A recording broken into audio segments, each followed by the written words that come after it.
கொடுக்காதவர், என்னை நடத்துகின்றவர், என்னை பாதுகாப்பவர், என் நேசர் நீரே.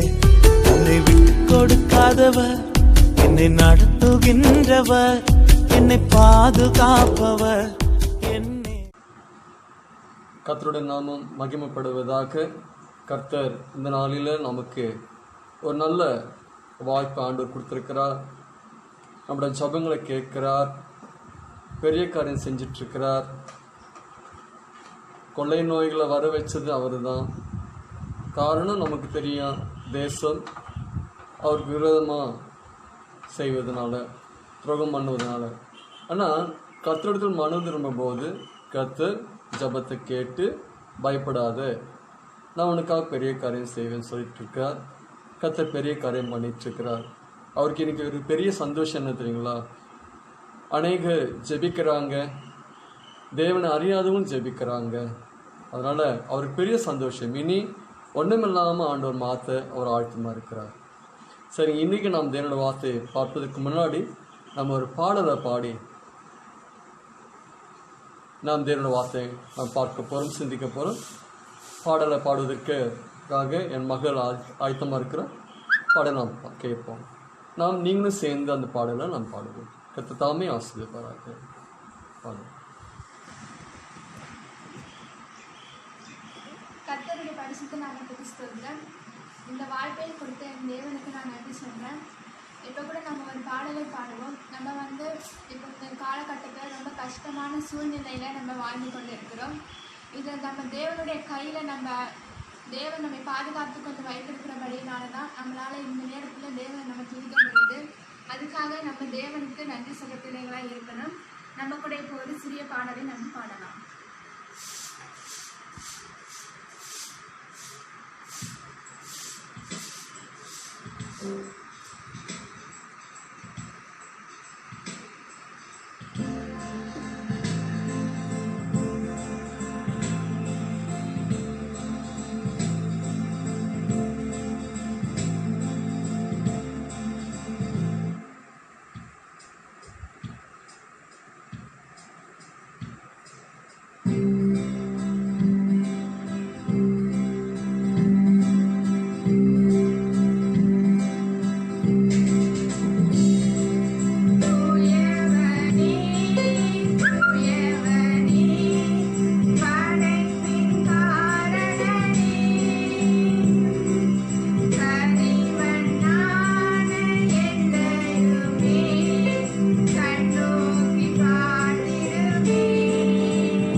நான் பாடலை பாடியிருக்கிறோம்.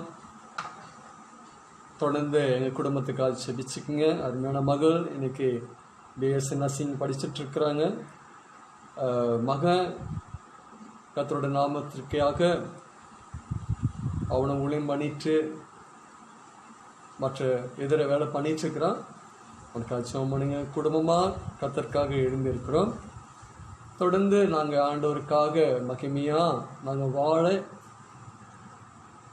எங்களை தகுதிப்படுத்திட்டுருக்கிறோம். கர்த்தர் தாமே எங்களை பலப்படுத்தணும். உங்களோட பலத்தை கைக்குள் நாங்கள் அடங்கி இருக்கிறோம். அடங்குவதற்கு இன்னும் நாங்கள் தகுதி ஆகணும்.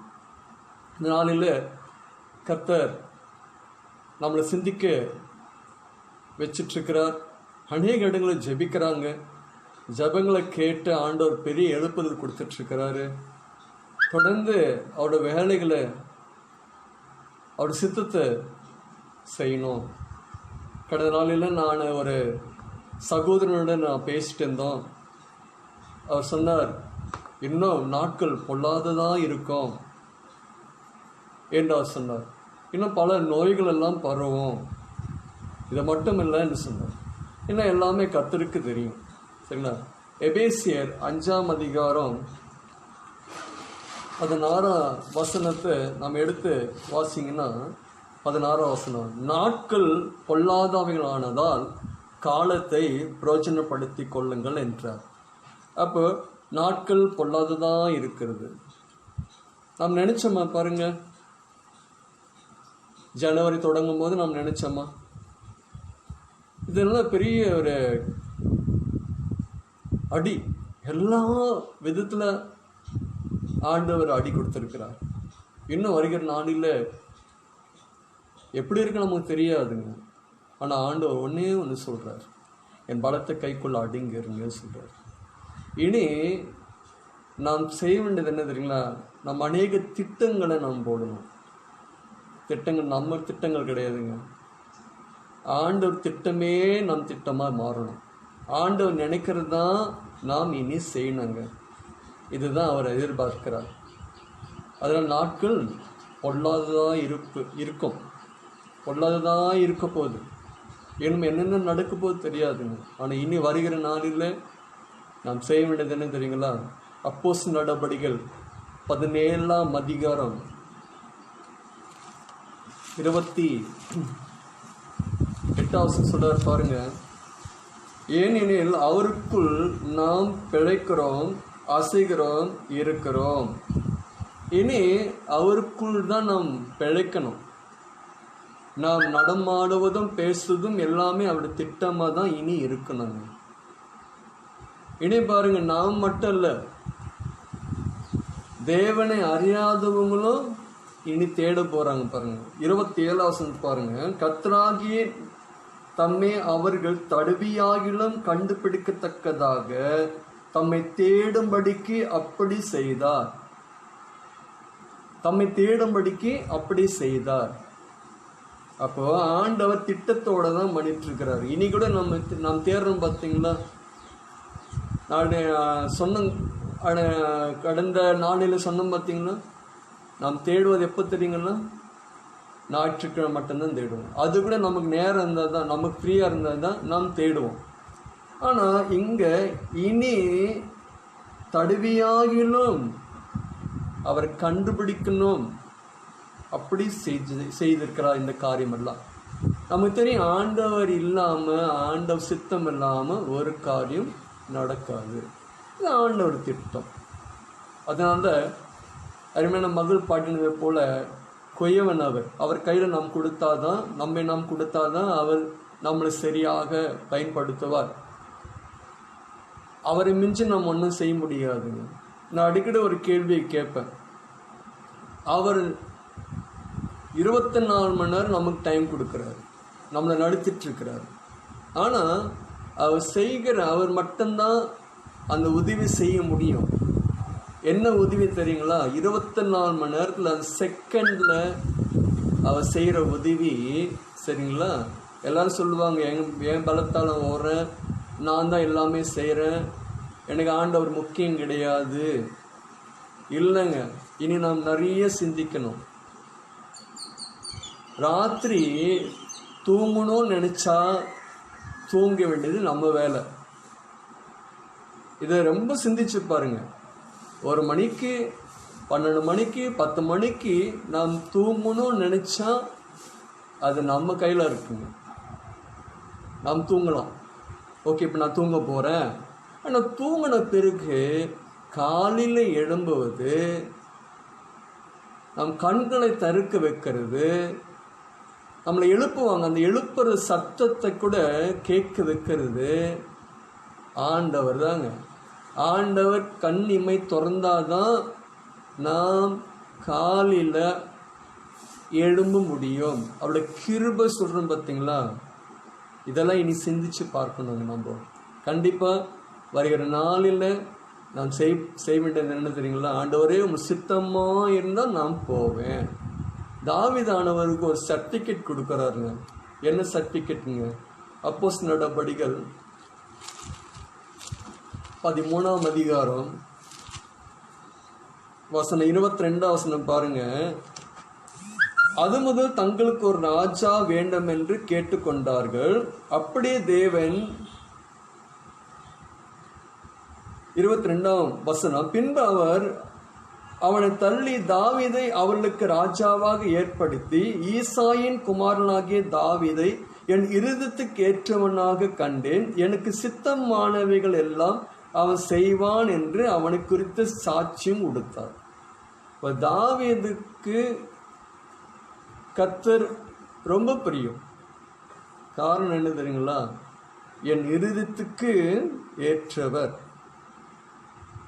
என் சித்தமானவைகள் எல்லாம் செய்வார். எப்படி செய்வார்? கேட்டு கேட்டு தான் செய்வார். இன்னைக்கு நாம் அந்த நிலைமையில இருக்கிறோங்க. அதான் நாம் படித்தோம் பார்த்தீங்களா? அப்போஸ்தலர் நடபடிகள் 17:28 நாம் இனி அசைவதும் பிழைப்பதும் அவர் தான். நம் சரீரம் முழுவதும் அவர் தான் இருக்கணும். நம் மனசு முழுவதும் அவர் தான் இருக்கணும்.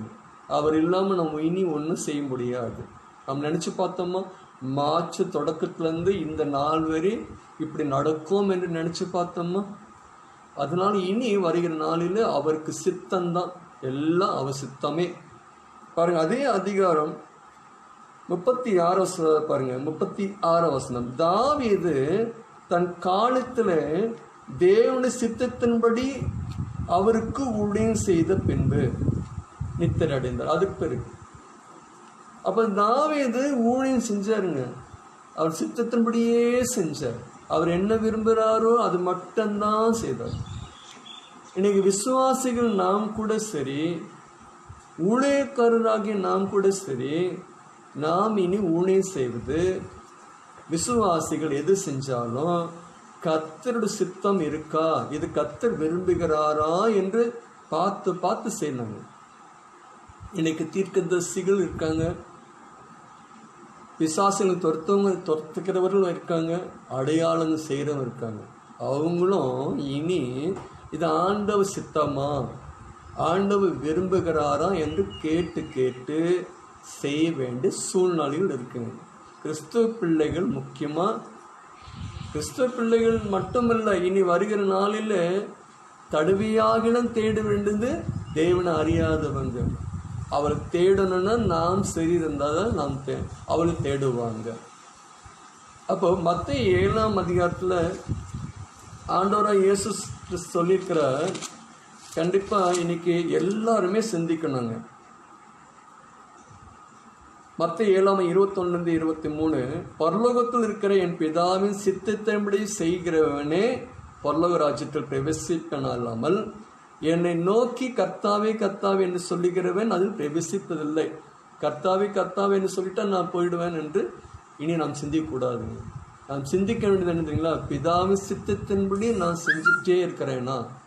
இப்போ கீழே பாருங்க, அவர் சொல்றாரு, அந்நாளில் அநேகர் என்னை நோக்கி கர்த்தாவே கர்த்தாவே உமது நாமத்தினால தீர்க்க தரிசனம் உரைத்தம் அல்லவா, உமது நாமத்தினால பிசாசில் துரத்தனம் அல்லவா, உமது நாமத்தினால அநேக அற்புதங்களை செய்தோம் அல்லவா என்பார்கள். இன்னைக்கு நிறைய தீர்க்கதரிசிகளை பார்க்கிறோம், பிசாசில் துரத்துகிறோம் பார்க்கிறோம். எல்லாரும் நாம் பார்த்துட்டு தான் இருக்கிறோம். நாம் கூட விசுவாசிகள் கூட இப்படிப்பட்ட ஊழியங்கள் பண்ணிட்டு இருக்கிறாங்க. ஆனால் இனி நாம் என்ன செய்யணும் தெரியுங்களா? செய்வதற்கு முன்பாக இது பிதாவின் சித்தமா, பிதாவின் சித்தத்தின்படி நடக்கிறோமா என்று சொல்லி நாம் சிந்திச்சு சிந்திச்சு செயல்பட வேண்டியதாக இருக்கு. சிந்திச்சு சிந்திச்சு ஊழியம் செய்யணும். அதுதான் இன்னைக்கு எதிர்பார்க்கிறேன். நான் பண்ணிடுவேன், நான் ஊழியம் பண்ணிடுவேன், அவர் விரும்புவார், அப்படி கிடையாதுங்க. பாருங்க 23 மேலே சொல்லப்பட்ட இப்படிப்பட்ட ஒரு சொல்றாரு, நான் ஒரு காலம் உங்களை அறியவில்லை, அக்கிரம செய்கைக்காரரை என்னை விட்டு அகன்று போங்கள் என்று அவளுக்கு சொல்லுவேன். அதனால இனி விசுவாசிகளா இருக்கிற நாமும் சரி, ஊழியம் செய்கிற நாமும் சரி, இனி ஆண்டவரே உமக்கு சித்தமா, இதை செய்வது சரியா என்று நாம் கேட்டு கேட்டு செய்யணுங்க. அப்பதான் நாம் இன்னைக்கு கரெக்டா தடுவியாகிலும் கர்த்தரை தேடினால்தான் நமக்கு பின் வருகிற தேவன் அறியாதவங்கள அவர்களும் தடுவியாகிலும் கர்த்தரை தேடுவாங்க. நாம் தேடினோம் இல்லையோ, ஆனால் இப்போ கர்த்தர் செஞ்சுட்டார் பார்த்தீங்களா.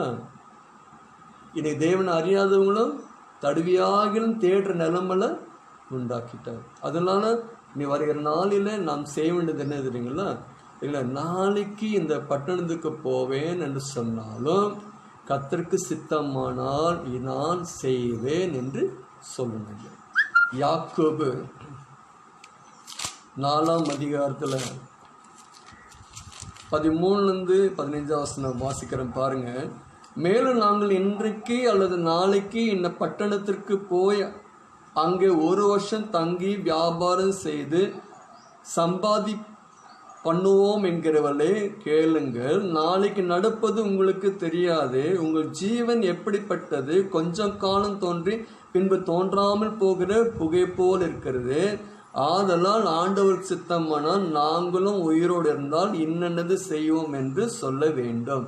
நாளைக்கு என்ன நடக்கும் நமக்கு தெரியாது. அது சொல்ல நாட்கள் பொல்லாததானதான். இப்போ இந்த வியாதி என்ன, அடுத்தது என்ன வரப்போகுது நமக்கு தெரியாது. ஏன்னா ஏன் எப்படி இருக்குன்னா, இது 2ஆம் வருகைக்கு நாம் ஆயத்தம் ஆகுவதற்கும், 2வது கோபத்தை தணிப்பதற்கு தான். அதனால தான் ஆண்டவர் இப்படியெல்லாம் அடித்து ஜனங்கள் என்னிடத்தில் மனம் திரும்புவாங்களா என்று அவர் பார்த்துக்கிட்டே இருக்கிறார். அதனால இனி நாளைக்கு இங்கே போவேன், இப்போ கூட நாம் எங்கன்னா போகணும்னு நாம் நினச்சா மார்க்கெட் போகணும், கடைக்கு போகணும், பக்கத்து வீட்டுக்கு போகணும், எங்கள் சொந்தக்கார வீட்டுக்கு போகணும், நாளைக்கு அந்த ஊருக்கு போகணும் என்று நாம் நினச்சா இனி நாம் சொல்ல வேண்டிய ஒரே ஒரு வார்த்தை, கர்த்தருக்கு சித்தமானால் பக்கத்து வீட்டுக்கு போகிறேன் கூட நம்ம சித்தமாக தான் நான் போவேன். அவர் சித்தத்தை சொல்லிட்டு தான் நம்ம போனோங்க. ஏன்னா அவர் நீதி ஒன்றும் பண்ண முடியாது. அப்படிப்பட்ட தேவன் நம்மோடு கூட இருக்கிறார்.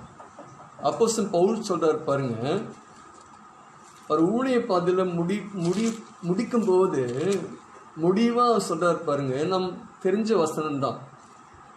2 தீமோத்தி 4:7 சொல்றாரு, நல்ல போராட்டத்தை போராடினேன், ஓட்டத்தை முடித்தேன், விசுவாசத்தை காத்து கொண்டேன். அவர் இன்னொரு தைரியமா சொல்றாரு பாருங்க, இது முதல் நீதியின் கிரீடம் எனக்காக வைக்கப்பட்டிருக்கிறது, நீதி உள்ள நியாயாதிபதியா கர்த்தர் அந்நாளிலே அது எனக்கு தந்தருள்வார். அப்ப இங்க அவர் தைரியமா சொல்றாருங்க, எனக்காக நீதியின் கிரீடம் கர்த்தர் கொடுத்து வச்சிருக்கிறார், அதை நான் பிடிச்சுப்பேன், நான் போன எனக்கு கொடுத்துடுவார். அவர் தைரியமா சொல்றாரு பாருங்க, பரலோக ராஜ்யத்துக்கு நான் போவதுக்கு ஆயத்தமா இருக்கிறேன். நான் சொல்ல முடியுமா? நீங்கள் சொல்ல முடியுமா? ஆனால் பவுல் எங்க தெளிவாக சொல்கிறார், தைரியமாக சொன்னான், எனக்கு கர்த்தர் கொடுக்க போகிறார். அதுக்கு மேலே இப்போ வசனம் பாருங்க, நல்ல போராட்டத்தை போராடினேன், ஓட்டத்தை முடித்தேன், விசுவாசத்தை காத்து கொண்டேன்னு சொல்கிறார். முடிச்சிட்டேன், என் ஓட்டத்தை முடித்தேன், நான் போராடினது நல்லபடி போராடினேன், என் விசுவாசத்தை காத்து கொண்டேன். இன்னைக்கு நாம் சொல்ல முடியுதுங்களா? பாருங்க, அவர் முடிக்கும்போது சொன்னார், இன்னைக்கு நம் ஒவ்வொரு நாளிலும் சொல்ல வேண்டிய காலகட்டத்தில் இருக்கிறோங்க. நானும் நினச்சி பார்ப்பேன், காலையில் எழும்பும்போது ஆண்டவரே சின்ன பொய்யோ கோபமோ உங்களுக்கு பிடிக்காத எந்த தப்போ நான் பண்ணக்கூடாது, பாவம் பண்ணக்கூடாது என்று நான் ஜபத்தோடு இறங்குவேன். ஆனால் ராத்திரி வீட்டில் யோசிக்கும்போது ரொம்ப புலம்புவேன். இது செய்யக்கூடாதுன்னு நினச்சேன்னு, இது செஞ்சிட்டேன்னு, இதை கர்த்தருக்கு விரோதமாக பண்ணிட்டேன்னு. ஒவ்வொரு நாளிலும் ஏதோ ஒரு விதத்தில் கர்த்தருக்கு விரோதமாக பண்ணிட்டுருக்குறோம். நாம் கூட அவர் கோபப்படுத்துகிறோங்க. ஆனால் இன்னைக்கு அவர் எதிர்பார்க்குறார், இது நிமித்தம் என்னை தடுவியாகில என்னை கண்டுபிடிப்பியா, நான் வேணும் அவனுக்கு, என் கைக்குள்ளே நீ பாதுகாப்பு இருக்கணும்னு ஆசைப்படுறியா, அடிங்க இருக்குன்னு ஆசைப்படுறியா, இனி உன் போராட்டம் நல்லதொரு போராட்டமாக மாறணுமா, ஓட்டம் அருமையாக ஓடணுமா, உன் விசுவாசம் எக்காரணத்தை கொண்டு விழாமல் பாதுகாக்கணுமா, நீ இனி செய்ய வேண்டியது கேட்ட சத்தியத்தின்படி, கேட்குற சத்தியத்தின்படி ஒவ்வொரு நாள் நீ கேட்குறல்ல. இன்னைக்கு கூட பாருங்க, பல ஊழியக்கார் மூலமாக ஆண்டவர் பேசிட்டே இருக்கிறாருங்க. இன்னைக்கு நாம் செய்ய வேண்டியது என்னங்களா, மனம் திரும்பி 1 பேதுரு 5:6 சொன்னது போல் அவர் பலத்த கைக்குள் அடங்கி இருப்போம். நீங்கள் அடங்கி இருந்து பாருங்க. பிலிப்பர் 4:4-9 அவர் சொன்ன வாக்குத்தத்தை நிறைவேற்றுவார். என்ன வாக்குத்தத்தம்? கர்த்தருக்குள் எப்பொழுதும் சந்தோஷமா இருங்க. எதனா கவலை வருதா, ஒன்றுக்கும் கவலைப்பட வேண்டாம். வாக்குத்தத்தம். அடுத்தது, புண்ணியம் எதுவோ புகழ் எதுவோ உண்மை உள்ளவைகளவே அவைகளை நாடு, சமாதான தேவன் உன்னோடு கூட இருப்பார். மனம் திரும்பி உண்மையா நம்மை எதுக்காக முன்குறிச்சாரோ அந்த முன்குறிப்பை நான் தெரிந்து கொண்டு அதன்படி நடந்தால் சூப்பர். 1 பேதுரு 1:15-16 சொல்றாரு பார்த்தீங்கன்னா, நான் ஒன்று அழைச்சேன், நான் பரிசுத்தமாக இருக்கிறது போல் நீ பரிசுத்தமாக இரு என்று சொல்றாரு. இங்கே பாருங்க, இந்த இடத்துல நல்ல போராட்டம் போராடினேன்னு பவுல் சொல்றாரு. சும்மா சொல்லலைங்க, அவருக்கும் நம்மை போல அநேக பாடுகள் அவர் அனுபவிச்சார். ரோமர் 7 அவர் சொல்றாரு பாருங்க. இன்னைக்கு நான் சொல்ற மாதிரி தான் நானும் சொல்றேன். அவர் என்ன சொல்றாரு பாருங்க, அதனால் நான் விரும்புகிற நன்மையை செய்யாமல் விரும்பாத தீமையே செய்கிறேன், அந்தபடி நான் விரும்பாததை நான் செய்தால் நான் அல்ல, எனக்குள்ளே வாசமா இருக்கிற பாவமே அப்படி செய்கிறது. அப்ப அவருக்குள்ள ஒரு பாவம் இருக்கு. அவரே பேசுறார் பாருங்க. நான் நீதிமான் என்று சொல்லவில்லை, நானும் ஒரு பாவிதான், பிரதான பாவி என்று சொன்னார் பார்த்தீங்களா. 1 தீமோத்தேயு 1:15 தன்னைத்தான் எப்படி ஒப்பு கொடுக்குறாரு பாருங்க. நீங்கள் நாமும் ஒப்பு கொடுக்கணுங்க. அவர் சொல்றாரு, நான் இல்லை, நான் தீமை செய்கிறேன், ஆனால் நான் இல்லை, எனக்குள்ள பாவம் இருக்கு. அதனால கர்த்தர் நம்மிடத்தில் கேட்குற ஒரு காரியம் என்ன தெரியுங்களா, அப்போஸ்தலன் பவுலை போல நீ ஒப்பு கொடுத்து இனி நீ செய்ய வேண்டியது என்ன தெரியுமா? பவுல் செஞ்சார், என்ன செஞ்சார் தெரியுங்களா? அப்போஸ்தலன் பவுல் சரிங்களா, அவரை போல நான் இருப்பேன்னு எனக்கு தெரியலங்க. பாருங்க என்ன அருமையா பேசினாருங்க. அப்போ என்ன தீர்மானம் பண்ணார்? இங்க அவர் என்ன சொல்றாருன்னா, தீமை தான் நான் செஞ்சிட்டு இருக்கிறேன், நன்மை செய்யல. ஆனா நான் அல்ல என்றார். நான் அல்ல, அந்த வசனத்தை நோட் பண்ணிக்கங்க. நான் அல்ல. இப்படி நான் அல்ல என்று சொன்னவர் 2 தீமோத்தேயுல 4:7 நல்ல போராட்டம் போராடினேன், ஓட்டத்தை முடித்தேன், விசுவாசத்தை காத்து கொண்டேன், இனி எனக்காக நீதின் கிரீடம் கர்த்தர் வைத்திருக்கிறார். இப்படிப்பட்ட பொல்லாத உலகத்துல இனி எந்த தீமை வந்தாலும் எந்த போராட்டம் வந்தாலும் நாம் ஜெயிக்கணும்னா சரிங்களா, இனி நான் அல்ல என்று நம்ம என்ன ஒத்துக்கணும். ஒத்துக்கிட்டது அடுத்தது என்ன செய்யணும் தெரியுங்களா? பவுல் என்ன செஞ்சாருங்க, இதுதான் இப்போ உங்களுக்கு சொல்ல வேண்டிய ஒரு முக்கியமான குறிப்பு. பவுல் என்ன சொன்னாருங்க, கலாத்தியர் 2:20 சொல்றாரு, கிறிஸ்துவுடனே கூட சிலுவையிலே அறியப்பட்டேன், ஆயினும் பிழைத்திருக்கிறேன், இனி நான் அல்ல, கிறிஸ்துவே எனக்குள் பிழைத்திருக்கிறார், நான் இப்பொழுது மாம்சத்தில் பிழைத்திருக்கிறதோ என்னில் அன்பு கூர்ந்து எனக்காக தம்மைத்தாமே ஒப்பு கொடுத்த தேவனுடைய குமாரனை பற்றி விசுவாசத்தினாலே பிழைத்திருக்கிறேன். தீர்மானிக்கிறார். நானா இருந்ததுனால தான் தீமை செஞ்சிட்டு இருக்கிறேன், நான் அல்ல. இனி அங்க கூட சொல்றேன், நான் அல்ல, நல்லவனா இருக்கணும்னு நினைக்கிறேன், ஆனா எனக்குள்ள தீமை இருக்காது. ஆனா நான் அல்ல ஆண்டவரே, என்னை நீங்க எப்படியாவது மாற்றுங்க. இப்ப இங்க சொல்றது என்ன தெரியுங்களா? கிறிஸ்துவோட கூட சிலுவையில் அறியப்பட்டேன், ஆயினும் பிழைத்திருக்கிறேன், இனி நான் அல்ல. அப்ப சொல்ல, இனி நான் அல்ல ஆண்டவரே, நானா வாழ்ந்ததுனால்தான், நானா வாழ்வதுனால சரிங்களா, நானா ஜீவிக்கிறதுனால தான் எனக்கு இப்படியெல்லாம் பாவம் வருது, தப்பா பண்ணிட்டு இருக்கிறேன். இனி நீங்க இருந்தீங்கன்னா நான் இதெல்லாம் செய்ய மாட்டேன். அப்படி நீங்க என்னை கண்ட்ரோல் வச்சுக்கோங்க ஆண்டவரே, உங்க கண்ட்ரோல்ல நான் இருக்கணும். அப்படி ஒரு தீர்மானம் எடுத்தாங்க. நம்ம எடுக்கலாமா? அவர் கையில நம்ம ஒப்பு கொடுங்க பார்க்கலாம். தாவீது பாவம் பண்ணார் தாங்க, ஆனா அவர் கடைசி வரை பாவம் பண்ணல. காரணம் என்னங்க? நம்ம படிச்சோம் பார்த்தீங்களா? அவர் சித்தம் என்னவோ, அவருடைய இருதயத்துல என்ன எதிர்பார்க்கிற, என்கிட்ட என்ன எதிர்பார்க்கிற, என்னிடத்துல என்ன எதிர்பார்க்கிற, நம்மளை என்ன எதுக்காக முன்குறிச்சாருங்க.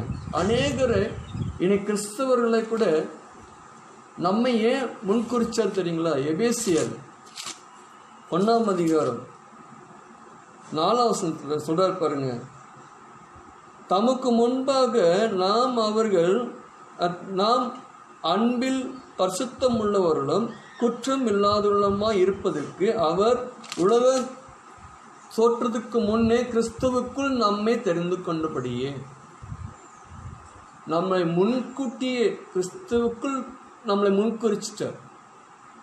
உலகத்தை தோன்றுவதற்கு முன்பாகவே நம்மளை முன்குறிச்சிட்டு இருக்காரு. ஏன் தெரியுங்களா? பரிசுத்தமும் குற்றம் இல்லாதவர்களா இருக்க முடியாது. கர்த்தர் நமக்கு ஒரு வாய்ப்பு கொடுத்திருக்கிறார். இனி நாம் தீர்மானிப்போம். சொன்னது போல் நாட்கள் பொல்லாததா இருக்கு. நீங்க நாம் சொல்லுவோம்மா, ஆண்டவரே நாளைக்கு என்ன நடப்பது எங்களுக்கு தெரியாது ஆண்டவரே, நாங்கள் அப்படிதான் நினைச்சு நாங்கள் ஓடிட்டோம், உங்களை மறந்துட்டு ஓடிட்டோம். இப்போ நாங்கள் தடவிட்டு இருக்கிறோம் பார்த்தீங்களா? ஆண்டவரே எனக்கு நீங்கள் வேணும், எங்கே இருக்கிறீங்க, காலை பிடிச்சிக்கிறேன், நீங்கள் தான் எனக்கு வேணும் என்று எப்படி புலம்பிட்டுருக்குறோம் பார்த்தீங்களா? பயத்தோடு வெளியே போயிட்டுருக்குறோம். இனி நம்ம ஆண்டவர் கெட்டியாக பிடிச்சிக்கிட்டோன்னா, ஆண்டவர் தான், நீங்கள் தான் எனக்கு எல்லாமே என்று சொல்லி அவர் கையில் நம்ம ஒப்பு கொடுத்துட்டோன்னா, அவர் கொடுத்த ஒரு வார்த்தை, அருமையான ஒரு வார்த்தை இருக்குது, படிக்கலாங்களா? பைபிள் வச்சுருக்கீங்களா?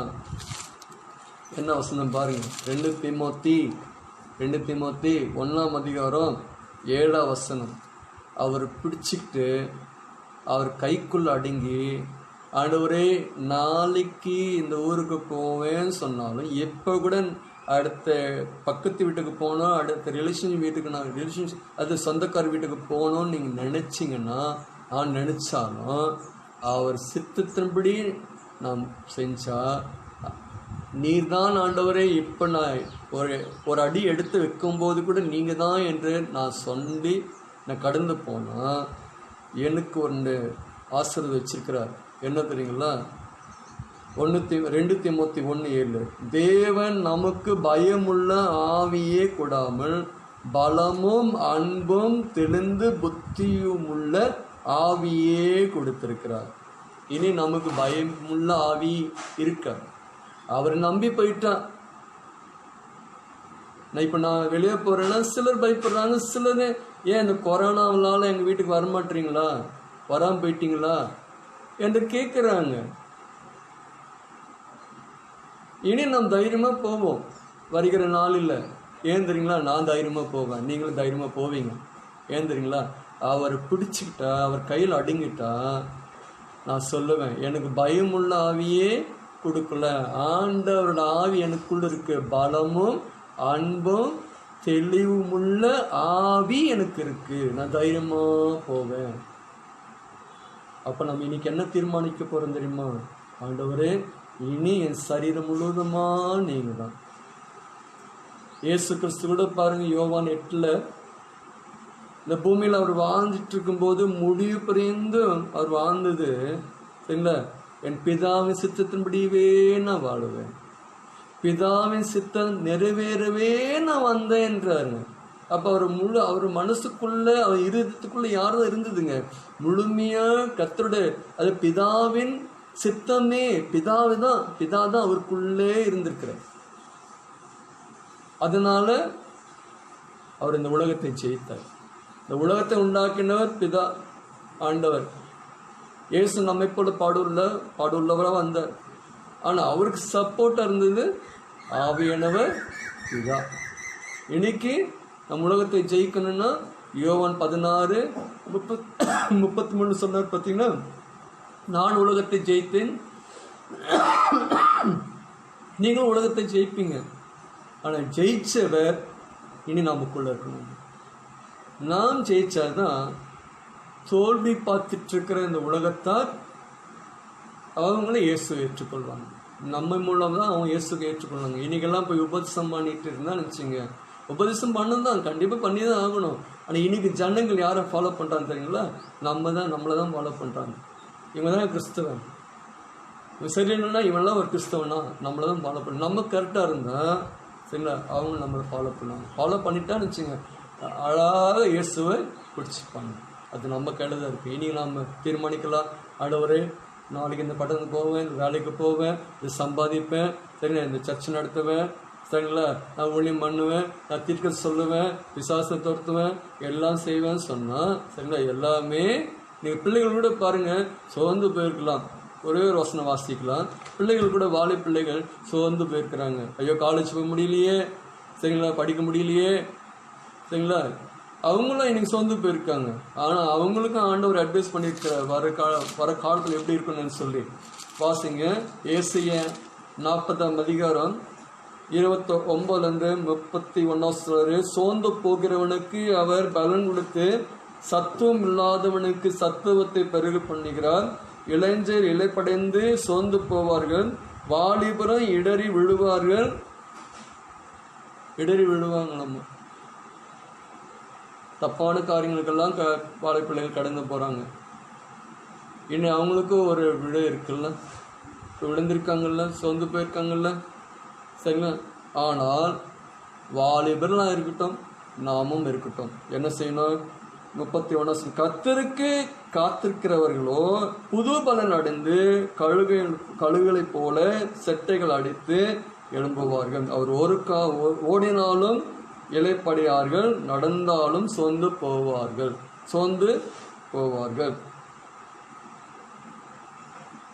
அப்பனா என்ன செய்யணுங்க? சோர்ந்து போகார்கள். அப்போ இன்னைக்கு வாழை பிள்ளைகள் சரி, சின்ன வயசுலேருந்து சின்ன பிள்ளைகளை கற்றுக் கொடுங்க. உங்கள் பிள்ளைகளை கற்றுக் கொடுத்துட்டே வாங்க. குழந்தைங்களுக்கு கூட சொல்கிறாரு, சிறு பிள்ளைகள் சொல்கிறாரு, உபாகம் 6:6 நீங்கள் வாசிச்சிங்கன்னா உங்கள் பிள்ளைகள் வீட்டில் உட்காரும்போது, நடக்கும்போது, படுக்கும்போது சொல்லிகிட்டே வரணுமா. இன்னைக்கு வசனங்கள் தான் மேலே நம்ம வீட்டில் அங்கங்கே இருக்கும், அதுவும் சொல்கிறாரு. ஆனால் அதை விட இப்போ என்ன செய்ய சொல்கிறாருங்களா, பிள்ளைகளுக்கு கருத்தாய் படுக்கும்போதும் உட்காரும்போதும் நடக்கும்போது சொல்லிட்டே இருங்க. அப்போ தான் ஃப்யூச்சரில் எதிர்காலத்தில் கர்த்தருடைய சித்தத்தின்படி செஞ்சுட்டே இருப்பாங்க. சங்கீதம் 119:9 என்ன சொல்கிறாங்க? வாலிபன் எதனால் சுத்தமாவான், வசனம் இதனால் தான் சுத்தமாவான். அப்போது நமக்கும் வசனம் இருக்கணும், பிள்ளைகளுக்கும் வசனம் இருக்கணும். இதனால் நாம் தீர்மானிப்போம். நாம் செபிக்கலாங்களா? கண்களை மூடி நாம் செபிக்கலாம். மகா கிருபையும் பரிசுத்தமுள்ள பிதாவே, இவைகளுக்காக செபிக்கிறோம். எங்களை எப்படியாக இப்படி வார்த்தைகளை தியானிக்க வச்சுட்டு இருக்கிறீங்க. நன்றி ஆண்டவரே. சிந்திக்க வைக்கிறீங்க, நன்றி செய்கிறோம் ஆண்டவரே. எங்களை மனம் திரும்ப வைக்கிறீங்க. எப்படியாகலாம் நீ தடுவியாகல என்னை கண்டுபிடி. இன்னைக்கு ஆண்டவரே, நாங்கள் இயேசு என்று பேரை வச்சுக்கிட்டு தான் நாங்கள் இன்னும் கடந்த நாளில் வாழ்ந்திருந்தோம். ஆனால் இன்னைக்கு நாங்கள் உங்களை தடுவிட்டுருக்கிறோம் ஆண்டவரே. இனி ஆண்டவர் உங்களை அறியாத ஜனங்களும் தேட போகிறாங்க. அப்படி ஒரு நேரங்களை, அப்படி ஒரு நாட்களையும் நீங்கள் உருவாக்கி வச்சிருக்கிறீங்க. இனி நாட்கள் பொல்லாதவைகளாக இருப்பதுனால காலத்தை நீ பிரயோஜனப்படுத்திக்கணும் சொல்லியிருக்கிறீங்க ஆண்டவரே. இனி ஆண்டவரே நாங்கள் தீர்மானம் பண்ணிக்கிறோம், இனி நாங்கள் எந்த வேலை செஞ்சாலும், வெளியே போனாலும், எந்த காரியங்களுக்காக போனாலும் நாங்கள் இனி சொல்லுவோம், சித்தமானால் நாங்கள் இது செய்வோம் ஆண்டவரே. இனி நான் அல்ல ஆண்டவரே, நாங்கள் தீர்மானிக்கிறோம், ஜெபிக்கிற நாங்கள் எல்லாரும் நாங்கள் தீர்மானிக்கிறோம், இனி நான் அல்ல, என் இருதயத்தில் நீங்கள் இருந்தால்தான் மற்ற காரியமெல்லாம் உங்கள் விருப்பத்தின்படி நாங்கள் செய்ய முடியும் ஆண்டவரே. இந்த நாளில் ஆண்டவரே எங்களை ஒப்பு கொடுக்குறோம். இந்த கொரோனா ஆண்டவரே, இந்த வைரஸ் நீங்கள் தான் ஆண்டவரே இந்த உலகத்துக்கு கைகளை நீட்டி அனுப்பியிருக்கிறீங்க. ஆனால் இப்போ அநேக பிள்ளைகள் செவிக்கிறது இங்கே கேட்குறீங்க ஆண்டவரே. அவங்க ஜபங்களெல்லாம் கேட்டு ஆண்டவரே, இந்த நோய்கள் ஆண்டவர் அப்படியாக ஆண்டவரே ஒன்றுமில்லாமல் நீங்கள் மாற்றிக்கொண்டிருக்கிறீங்க. நன்றி ஆண்டவரே. மனுஷரால் கூடாதது தேவனால் கூடும் என்று சொல்லி ஆண்டவரே வேதத்தில் நாங்கள் வாசிக்கிறோம், விசுவாசிக்கிறோம் ஆண்டவரே. ஆனால் இப்போ நாங்கள் செபிக்கிறோம் ஆண்டவரே. இப்போ வருகிற நாளில் ஆண்டவரே 2 வருடங்கள் சொல்கிறாங்க, இன்னும் சில மாதங்கள், நிறைய மாதங்கள் இருக்குன்னு சொல்கிறாங்க. ஆனால் ஆண்டவரே நீங்கள் நினைச்சிங்களா ஒன்றுமில்லாமல் நீங்கள் மாற்றுவீங்க. இப்போ ஆண்டவரே தொலைக்காட்சி மூலமாக ரிசல்ட் சொல்லிட்டு இருக்கிறாங்க, குணமானவர்கள் அதிகமாக ஆயிட்டு இருக்கிறாங்க, நிறைய குணமாயிட்டு இருக்கிறாங்கன்னு சொல்லி நல்ல நல்ல செய்திகளை கொடுக்குறீங்க. அது எல்லாமே நீங்கள் தான் செஞ்சிட்டு இருக்கிறீங்க. நன்றி ஆண்டவரே. பலனோடு தான் இனி நாங்கள் வாழ போகிறோம். சோர்ந்து போயிருக்கிற நாங்கள் ஆண்டவரே, நாங்கள் பலவீனமாக இருக்கிற நாங்கள் இனி உங்களே பற்றி கொள்ள போகிறோம். நீங்கள் தான் எங்களுக்கு எல்லாமே என்று சொல்லி ஆண்டவரே நாங்கள் நடமாட போகிறோம். சோர்ந்து போன எங்களுக்கு இப்போ சொல்கிறீங்க, உன்னை கழுகுக்கு சமமாக எழுப்புக, என்னே நீ பிடிச்சிக்கோ, உன் என் கைக்குள்ளே நீ அடங்கி இரு, உனக்கு 3 ஆவி கொடுப்பேன், பலமும் அன்பும் தெளிவும் உள்ள ஆவி. இனி நீ பயப்பட மாட்டேன், என்னை நம்பி நான் பயப்படவே மாட்டாங்க என்று சொல்லியிருக்கீங்க. நன்றி ஆண்டவர். சங்கீதம் 34 சொன்னது போல ஆண்டவரே, எங்கள் நீடித்து நாட்களாய் வாழ வைக்க போகிறது நீர் தான். அதுக்கு முன்பாக எங்களுக்கு சொல்லிட்டு இருக்கீங்க, என் மேல் உனக்கு பயம் வரணும்னு சொல்லி. நன்றி ஆண்டவரே.